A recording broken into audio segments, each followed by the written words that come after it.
What's going on, everybody? Today we have another great barn find here, and we're looking at a 1965 Buick GS Gran Sport. Now, everybody thinks the Buick GS, they think of the Skylark GS Stage 1. Well, it actually started here in 1965. So I love these cars because actually my brother used to have a couple of these cars, but one of the coolest moments ever in movie history was 1989 Roadhouse. Patrick Swayze walks up to Big T Auto Sales and sees this thing sitting there. Now, if you rewind a little bit, he was driving a 64 Riviera in the opening scenes, where he actually throws the keys to the guy sitting in the corner, and he said, "What do I look like, a valet?" You know, all these famous movie little blurbs from back in the day. But this one here, he actually looked at another 65 Riv, and he walks up, and as you can see here, the old clamshell headlights. I think this one's, they're open right there. Let me see if I can close this one here.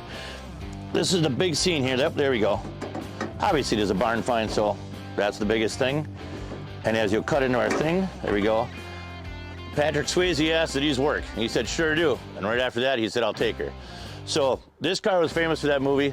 A lot of Buick, a lot of GS on it. This thing is famous for a lot of reasons. So 1964, they had a special code for these cars where they offered the 4-barrel dual carb motor. But in 65, they actually changed it. The first year was the GS. So this one actually came with a 425 Wildcat, the 360 horse motor, dual quad motor, all the different options you could have, steering, all the other options above on it. So we'll take a look at a couple of other things on here.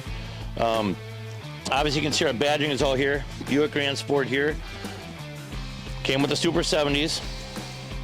This car also, being in a cool barn find that we have here, is this one was actually sitting in a barn, I believe, since 1975.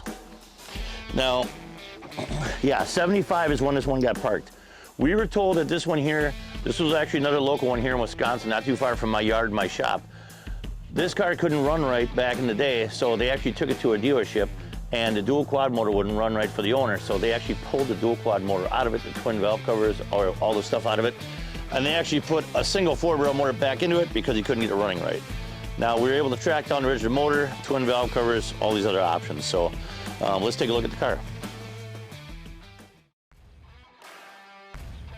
So we established we don't have the original number matching motor and dual quad intake and carburetor here, but we did actually find the original owner. And tracked down some of the other parts for it, and we do have the parts for that now. As far as the interior, these cars were so cool. Buckets, console, I mean, Buick always outdid themselves on every option here, what they could do. So obviously this one, total barn find. Some guy was trying to fix this thing, cut out the floorboards, and gave up like they always do back in the day. So Buick was also known for all his little jewelry, is what we always call it. You know, you got the courtesy lights in the back. Going to the dashboard here, and they've got the great Gran Sport on the dashboard, Riviera Gran Sport there. These cars were so cool. I believe they did a 0 to 60 in about 7 seconds or something like that, which was really fast. I know the modern day age now it's really slow, but 65 was pretty damn cool. So 140 speedo. These cars just cruised. They just floated everywhere. Look at the console. Just molds right in here. All the courtesy lights here. Obviously the bucket seats are gone on this one. We have them sitting in the back, but you know, we'll get some other options. Even the headline's still intact in this one. So this is a great car, and this will be restored again, because again, the options on this thing are very low.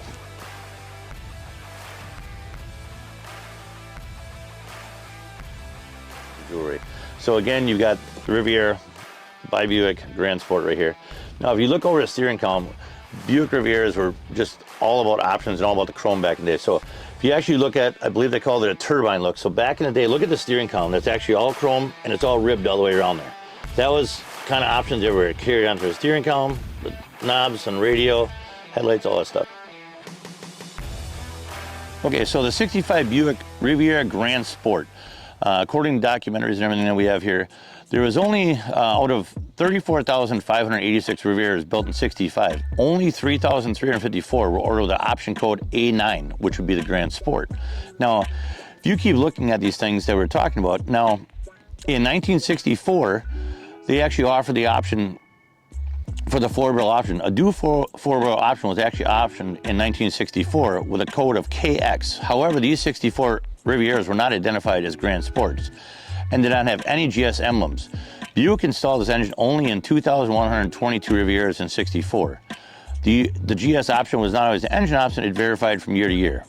Now, when we did this in 1965, the Gran Sport has been extensively researched by several ROA members, including technical advisor Leonard Scott, ROA number 125, and the late John Hirsch, ROA number 47. The Gran Sport option, which was A9, listed for a mere $306.38, included the 360 horse Super Wildcat dual 4-barrel engine, modified exhaust and transmission, of course, poly traction rear end with a separate 342 axle ornamentation and wheel covers. Separate riding handling package H2, you know, all these other things were on, a couple things kept going on and on. Now the biggest thing is everybody always looks for in a Gran Sport is the engine. Now the Gran Sport did not offer the chrome wheels, upgraded all the other stuff. But what it did, the engine was a 425 cubic inch Code LX with 2 AFB carburetors. The front, now there's a big thing for the barn find guys because they want to check and see if the carburetor's right. Now there were 2 different carburetors. The front was number 3645 and the rear was 3925.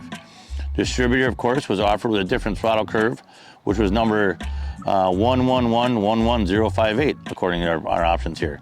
So all these things go back and forth. Basically, the Riviera is just a really cool car all around. It was going back and forth. And as I introduced this to before, you know, this was in Roadhouse before. They introduced Roadhouse again this last year, and they put, I believe, Jake Gyllenhaal in it. In my opinion, the movie sucked because Roadhouse, Patrick Swayze, and Dalton never walked anywhere. He had a car and he was badass. So why would you walk anywhere? So that's probably why the movie sucked. The Roadhouse from 1989 is still, you know, one of the best movies ever made. So take a look at the car some more.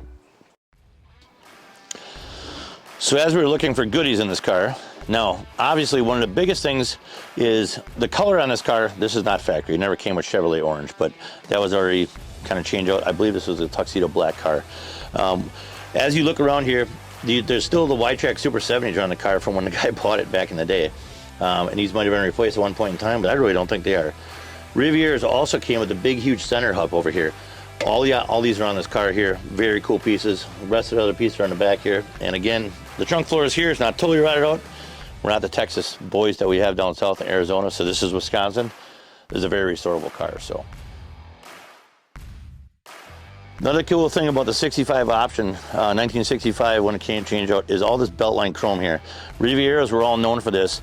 This car actually has all this intact. It goes all the way through the sail panel, A-pillars, and even back here, this was another cool option for 65, how it came around the back side of here.